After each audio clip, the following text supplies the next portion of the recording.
June Moon here. For those who may know me and for those who don't know me, I worked with Warner Brothers Records in 1978 upon the release of Prince's first album, For You. And it actually literally sat in the warehouse on the shelf. And Frank Williams, who was the sales manager at that time, Kirkland Burke, who was radio promotion for Warner's, and I was a local merchandiser. Frank brought this record to us and said, "Hey, this is some pretty good stuff. Have you heard this, Moon?" And I was a drummer, and I saw that Prince was a drummer, so I listened to it. Kirkland listened to it, and we felt that this warranted some radio airplay. So we got it played on radio, took it and got a lot of exposure at retail. We did some promotions. I actually took the posters that were back in the back in the warehouse, and they were real cool posters, but they were in the warehouse sitting on the shelf. And we had some plaques made, and we delivered them to retail, and everybody like really caught hold because this was some great music that this little guy was creating. So we did a promotional junket with him where we brought him in to Chicago to visit retail and radio. One small thing happened though. Prince didn't show up.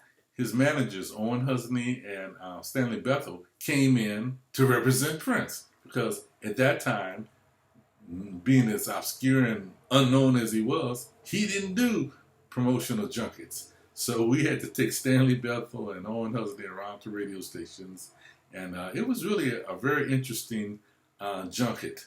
And again, Prince never showed up. So Prince was Prince even before he was Prince. He knew what to do. He knew how to roll, and he was just a very brilliant young man. And I admired him then as I do now.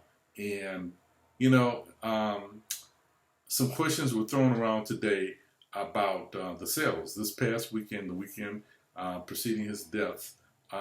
Record sales went through the roof. Downloads and streaming really took off. Billboard is rating him like, he's the number one artist for the weekend. So my question is that he supposedly controlled his masters and the rights to his music. So where is the money going? Okay. I hope he had a good will, and I know he had probably a couple of good attorneys. So I hope that's being taken care of because, from the grave, he's generating a lot of revenue for somebody. Somebody's getting paid. So I hope everything is being done correctly.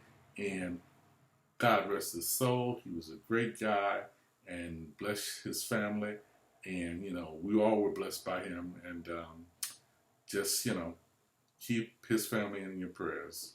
June Moon signing out here.